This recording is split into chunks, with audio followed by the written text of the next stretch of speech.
Hello,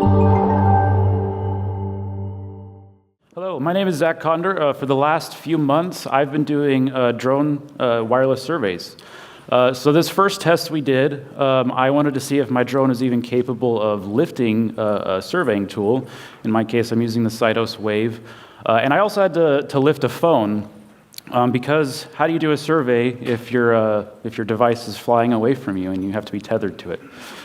So in this case, I just did a FaceTime screen share with the phone that was also on the drone and tried to control it that way, but it was kind of unreliable. I didn't like how it was performing, and I didn't want to always rely on that. It was just kind of complex. So I actually sent this video and talked to the guys at Cytos, and they developed a firmware for their device that allowed me to do a survey without being directly attached to the device at all times, which was great. So now I could do a survey without saving the weight on the drone. So I had some expectations or some concerns for this first outdoor test we wanted to do. One was the scanning rate or the polling rate. How fast could this device scan and still do an accurate survey? Normally, you're not running at 40 miles an hour trying to do a survey that fast, but on a drone, we can go pretty fast, and I wanted to see if it could even keep up. There's also drone instability.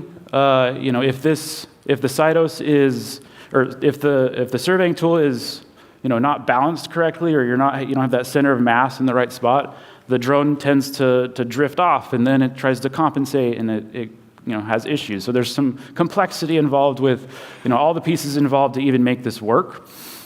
So this first real test we did, we went out to a football field near where I live, and we wanted to do walking versus flying. We wanted to compare the data, because there's no point in using drones for doing surveys if the data is not the same as walking. So this first test, we walked up and down the field.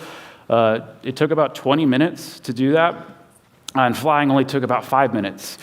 Luckily, the data was exactly the same. So good, we can use drones and we can rely on the data.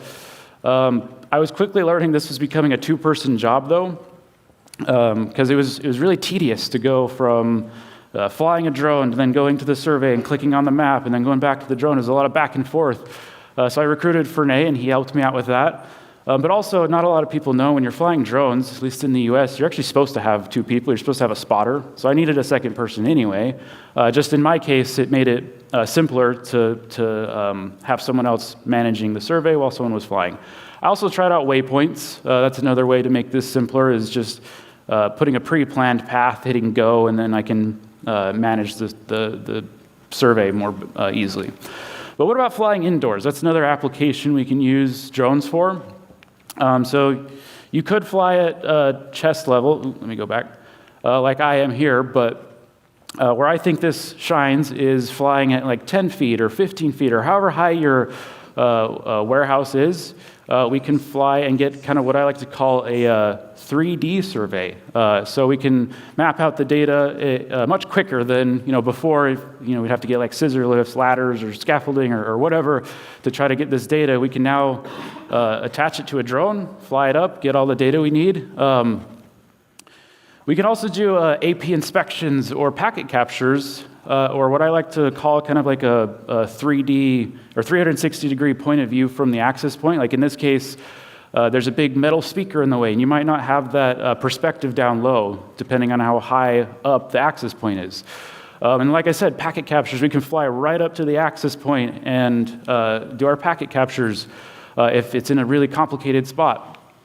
We can also look for like water or debris or things impeding our signal, use it for point-to-point alignments or CBRS installations. We can use a drone and kind of point exactly where we want to set these up.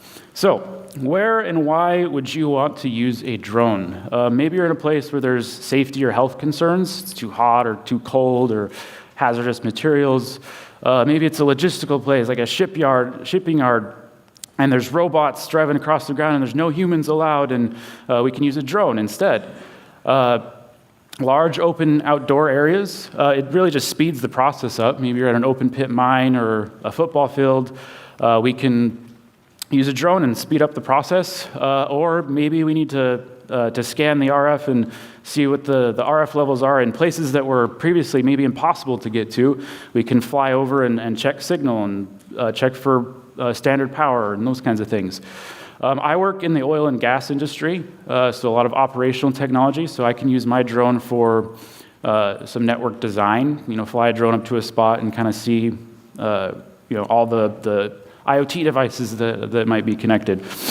There's also AP on a drone. I know Peter McKenzie did this a little while back. I wanted to mention that if I'm going to be talking about drones. But challenges and considerations from using a drone. It's not easy. Accidents do happen. You probably will crash your drone at some point. And with that comes cost. If you have to replace your drone or replace your surveying tool or you damage property, there's a cost. In our case, GPS indoors isn't always reliable. I know there's been a few talks about that here at this conference, but in our case, if the drone lost GPS signal, it would only let you fly up to like 20 feet. Maybe you need certain permits or licenses to even operate the drone. If if you have a business and you're making money off of this, maybe you need your Part 107. So there's a lot of steps involved to even legally being able to do this. And then there's also environmental factors like wind or rain that can affect your ability to do a survey. I got to give a kudos to Cytos. They're the only ones that I can do a survey untethered from. I actually tried some other surveying tools, and I couldn't even get it off the ground. So lastly, I just want to say I am an experienced pilot. I've been flying for years. I've flown all over the world and gotten some pretty incredible shots. So I thought this was going to be a really simple task. I thought I was going to just strap the Cytos Wave to a drone, and it'd be super easy, have no issues, but